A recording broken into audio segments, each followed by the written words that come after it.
Hello and welcome. Today we are going to be going over everything that I read in June. So again, I can't tell how loud I'm talking. I've gotten one ear unclogged, but this one's still acting up. Let's move on to everything I read in June.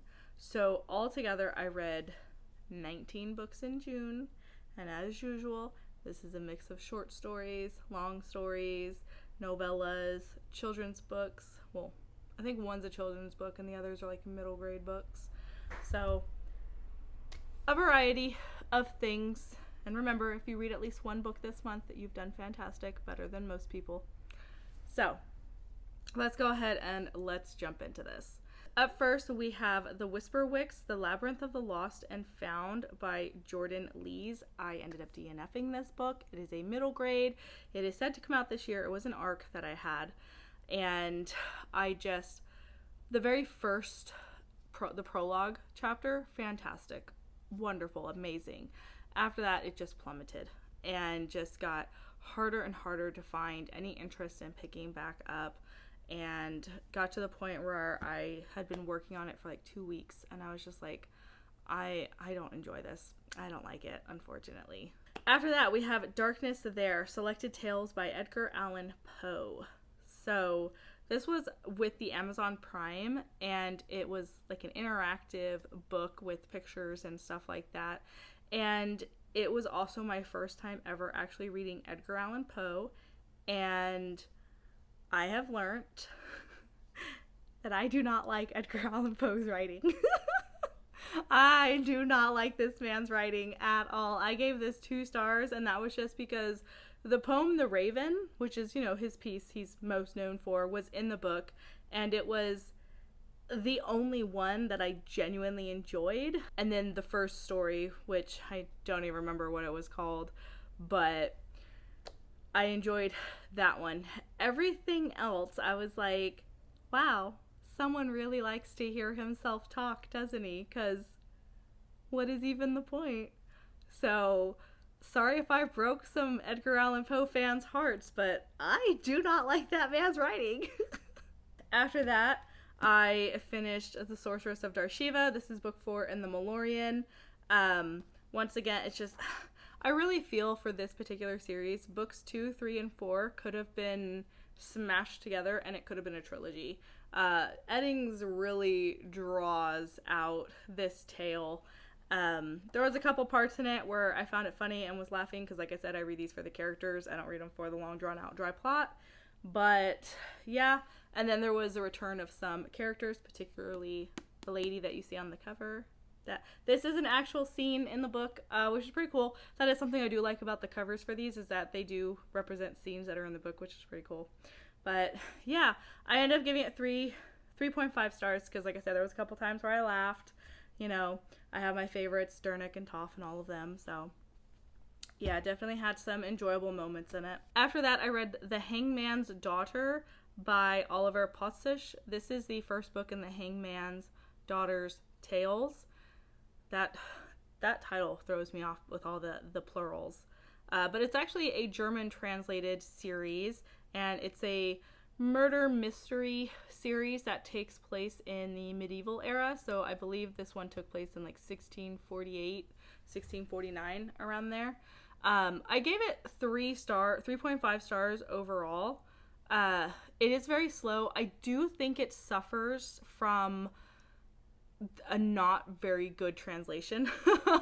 As someone who took like German for 5 years, I could see where there were instances in the translation where I was like, this probably could have been rewritten a better way. And that's just because German is a bit more precise in like some of their sentence structures, whereas American English is a bit more laid back, I guess you could say. But I found the characters enjoyable, and I did find the mystery around the murder and who did it. I do think it was done in a manner to where I wasn't like being able to like fully guess what was going on. It's definitely not like blow your mind away or anything, but definitely enough to where I enjoyed it enough to where I do have the second book, and mostly it's probably because I was interested in the characters. and then seeing what kind of murder mystery is involved, because each one is going to involve a murder mystery. So after that, I read books 1 and 2 of the Merlin trilogy by Jane Yolen. So the first one is called Passenger, and the second one is called Hobby. So as you can tell from Merlin being in the trilogy name, it is a tale about Merlin, specifically his early years from childhood till probably adulthood. I haven't gotten to the third one yet, but I've read the first 2. They're short stories. They're each like, the first one's like 47 pages and the second one's like 90 pages. So like, honestly, I think the third book is like 80 something. So put them all together and you have one book. They weren't anything wild and crazy. They're 3 stars. Jane Yolen she has a ton of Arthurian retellings that are geared towards children. And for the most part, I enjoy pretty much everything that she has released and like that I do own and everything. So this was just ones I got from the library. I plan on finishing it once I just go and get the third one. After that, I read The Last Heir to Blackwood Library by Hester Fox, and this one I gave 4 stars to. I really, really enjoyed this. I do have a full review for this on the channel, so I'll link it down below, but I definitely think it was worth it. After that, I had read Knight's Edge by Liz Kieran, and I DNF'd this one. I made it maybe 20-ish% into it, and I was just like, I don't care. I really, really don't care about anything that has happened. And the narrator wasn't helping because I was audiobooking it while, doing an immersive read. And her reading was just really blunt and boring. And it was just like some girl telling her life about her mom being a creature, a vampire essentially. And I'm just like, I don't care. I don't care. Like, I just literally just didn't care. So I ended up DNFing it. After that, I read His Black Tongue by Mitchell Luthi.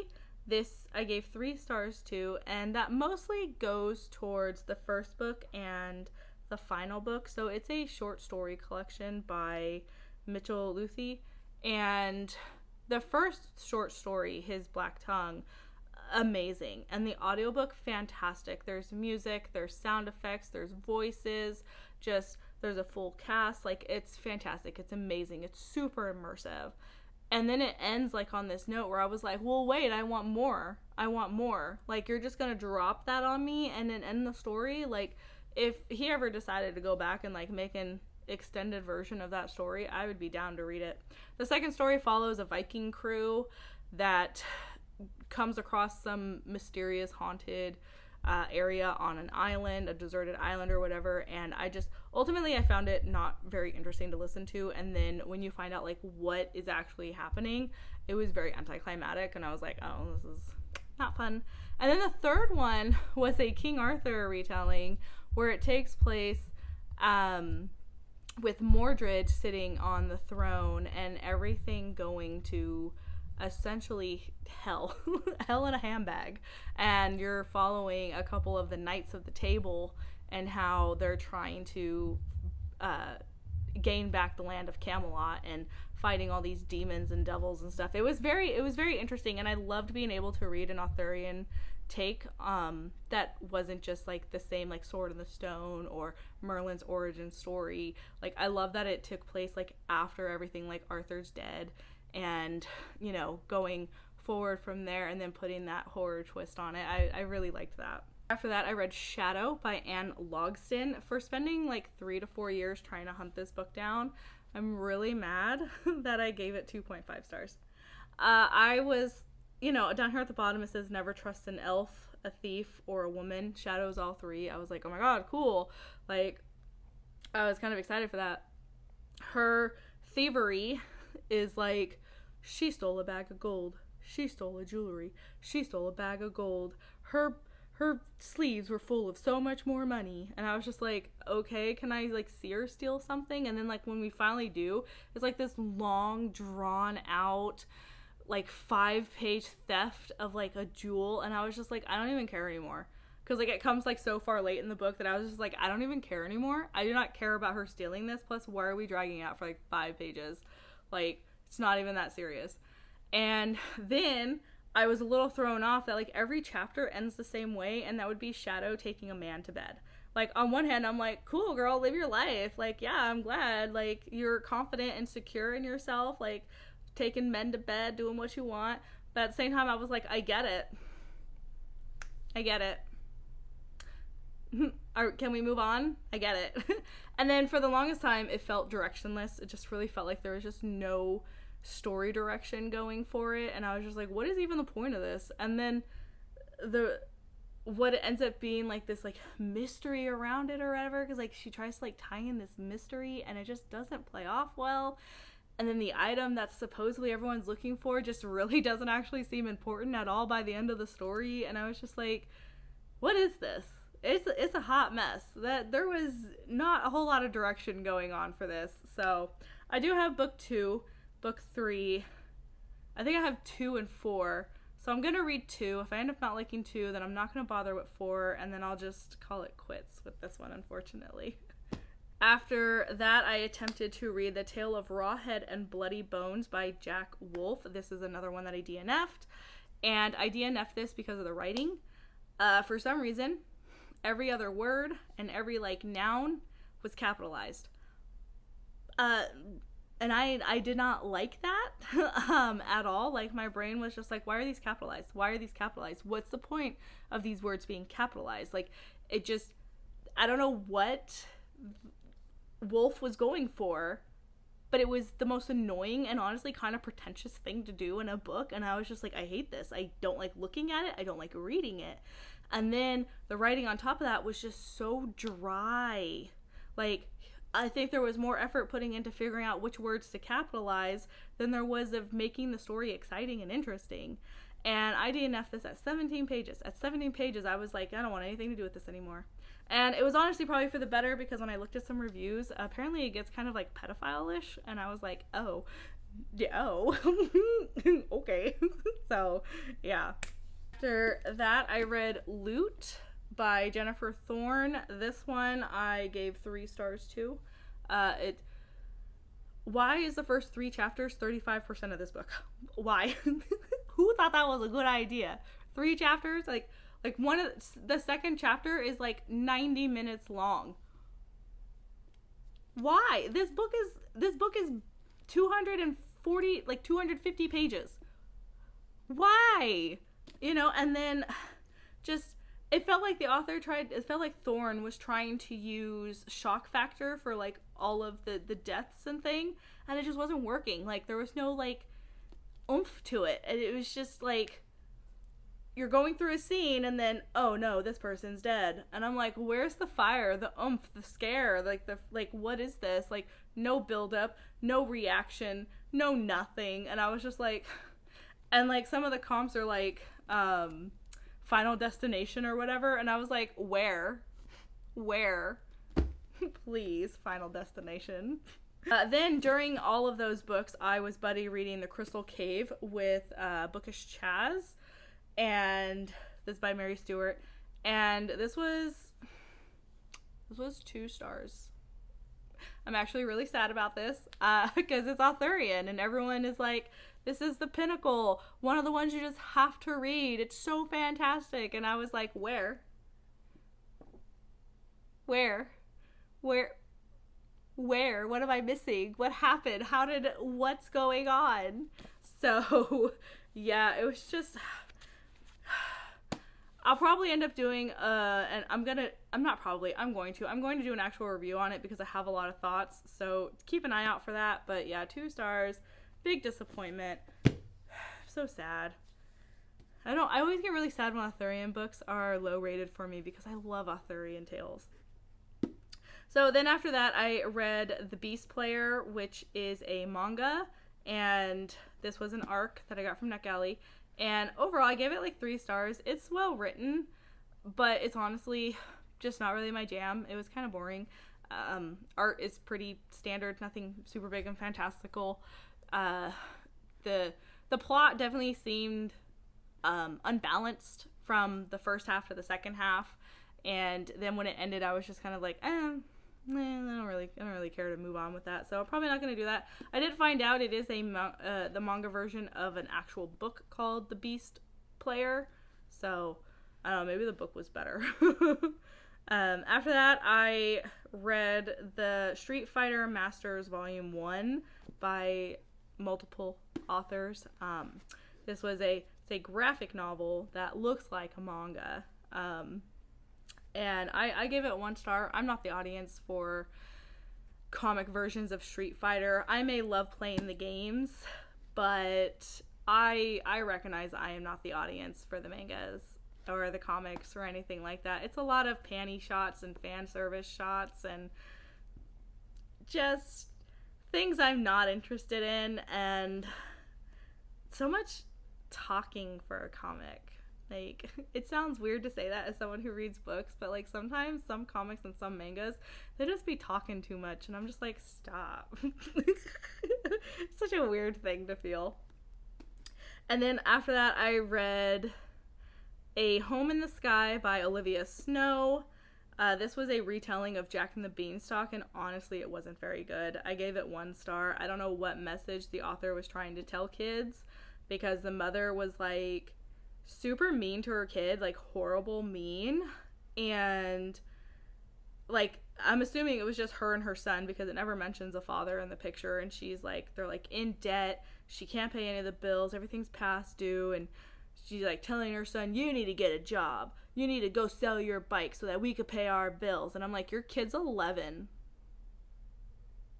like your kid's 11. And it's like, I'm thinking like, okay, the author's just setting up the mother to just be like a bad character, but at the end tries to like flip the switch and the mother care about her kid. And I was like, what message are you sending kids right now?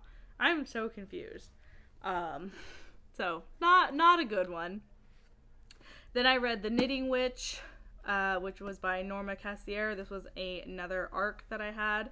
It was cute. It's another one where I just, for some reason, some of these children's authors, they're not hitting the messages that they think that they're hitting. So this one, you follow Ivy, and she's just this horrible, terrible, rotten little girl who demands to have everything her way. She has no friends. Her parents give in to her every whim and wish. And then she meets the Knitting Witch, and she has lessons on why her attitude is not good, and then everything is happy-dory. And it's very unbalanced. Just the most of the story is just going into detail about how horrible and terrible this child is, and then when she starts to learn her lessons, it's like, snap, snap, we're done. And I was just like, you didn't spend enough time like really focusing on Ivy learning lessons as to why her being this way is not a good way to live your life. Like, it was just kind of like she had some inconveniences and was like, oh no, I've been such a mean person, and then everything is better. And I was just like, so yeah, like for the most part, middle grade and children's books do a really, really good job getting messages across to kids like that. But this one just, I don't know what got lost in the translation there, but yeah. And then I finished today, as I'm filming this, because I just finished it, The Seeress of Kel. This is book 5 in the Malloreon. This is probably my favorite one in the entire Malloreon series, because there's 5 books. I gave this one 4. I was laughing, I was crying, and I know normally I say, oh, I give books that I cry in 5 stars. A 4-star for the Malloreon is essentially a 5-star, just if that makes sense. I saw right through the foreshadowing that Eddings did for a particular character, and even though I saw right through it and I knew it was coming, it still left me crying. And I was like, how dare you kill my favorite character and then make my other favorite character cry?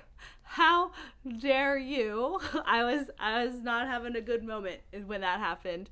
But then the ending, so the culmination of the story ends at like 80% in this, and I was like, why is there still 20% worth of this story left?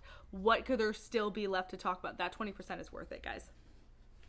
That 20% is worth it.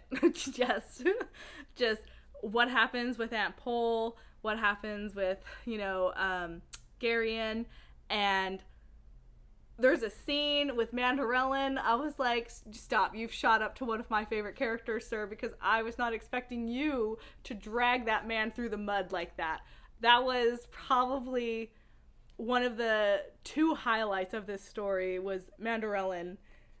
Because if you've read the story, Mandarellen's just like, he's a knight, he's well-spoken, he's very proper.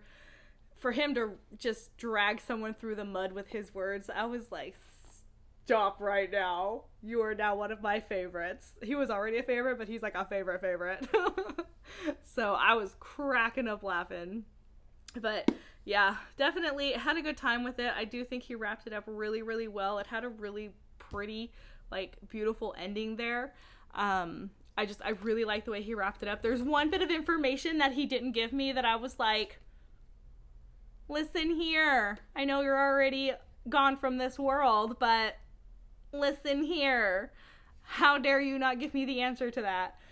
Which I'm hoping it'll be in one of the other follow-ups that I have, because he has a Polgara and a Belgarath book that I still haven't read that I own. So I'm hoping the answer will be in one of those 2 books. So hopefully I will get those answers. But yeah. So that was everything that I read in June. Once again, this video ended up slightly kind of long, so hopefully you guys enjoy listening to me ramble a little bit about books. You know, if you guys have read any of these or if any sounded interesting, let me know down below. Like, subscribe, comment, because those help the channel out a ton, and I will talk to you guys next time. Bye.